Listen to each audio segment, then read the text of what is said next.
Assalamualaikum warahmatullahi wabarakatuh. Salam sejahtera untuk semuanya. Saya Pak Ali dari Insight Jember. Berikut ini adalah alternatif jawaban untuk SD kelas 4-6 tayangan TVRI Jumat tanggal 14 Agustus 2020 secara pramuka. Untuk pembahasan yang lain bisa dilihat di sini. Ini adalah playlist, linknya ada di kolom deskripsi.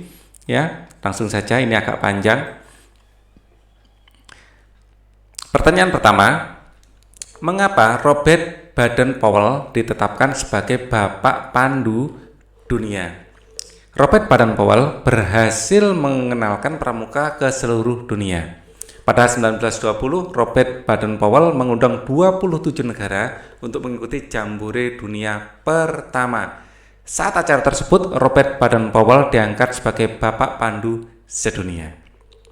Pertanyaan kedua, ceritakan pengalamanmu, manfaat apa saja yang kamu dapatkan dari kegiatan pramuka. Kegiatan pramuka itu melatih kepemimpinan, kedisiplinan, kemandirian, dan kepedulian kita terhadap lingkungan. Pramuka juga kegiatan yang menyenangkan, yang mengajarkan banyak keterampilan, seperti tali temali, penjelajahan alam, dan penampilan seni, dan lain-lain. Ya, masih banyak sekali, ya, kayak membaca bintang, ya, terus sandi Morse, sandi semaput, banyak sekali kegiatan pramuka sangat bagus. Ya. Kemudian ini pertanyaan yang panjang. Buatlah dalam bentuk tabel mengenai peristiwa-peristiwa yang terjadi berkaitan dengan lahirnya pramuka.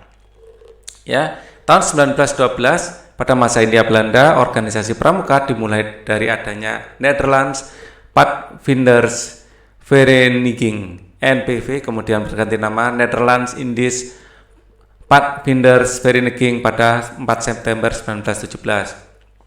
Pada 1916, lahir organisasi kepramukaan yang bentukan bangsa Indonesia bernama Javaanse Padvinders Organisatie. Organisasi ini diprakarsai oleh SP Mangkunegara ke-7. Ya, ini diprakarsainya kedobelan ya. 1928. Ya, pada tahun 1928 terbentuklah PAPI, Persatuan Antar Pandu Indonesia, yang merupakan federasi dari pandu kebangsaan Indo, Siap, Nati, Pitch, dan PPS. 1930 PAPI tidak bertahan lama. Pada tahun 1930 berdirilah Kepanduan Bangsa Indonesia atau KBI. Pada 1938 PAPI kemudian berkembang menjadi Badan Pusat Persaudaraan Kepanduan Indonesia BPPKI pada bulan April 1938, ya, sebelum merdeka ya. Pada 1941 BPPKI berhasil mengadakan perkemahan Kepanduan Indonesia umum di Yogyakarta. 1945, sebulan setelah proklamasi, beberapa tokoh kepanduan berkumpul di Yogyakarta. Mereka bersepakat untuk membentuk Panitia Kesatuan Kepanduan Indonesia. Mereka merencanakan untuk mengadakan Kongres Kesatuan Kepanduan Indonesia. Kongres yang dimaksud dilaksanakan di Surakarta, melahirkan Pandu Rakyat Indonesia.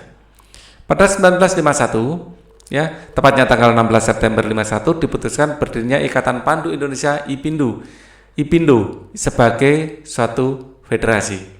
1953 IPINDO berhasil ya menjadi anggota Kepanduan Sedunia. 1955 IPINDO menyelenggarakan Jambore Nasional Ragunan dalam peringatan Hari Proklamasi Kemerdekaan Indonesia yang ke-10.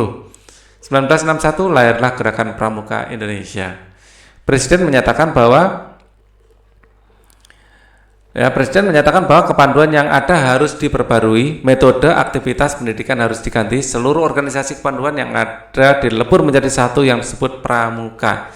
Sri Sultan Hamengkubuwono IX menjabat Ketua dan Brigjen TNI Dra. Aziz Saleh sebagai Wakil Ketua Kuarnas. Baik, ini adalah jawaban untuk edisi hari Jumat tanggal 14 Agustus 2020. Thank you for watching. Wassalamualaikum warahmatullahi wabarakatuh.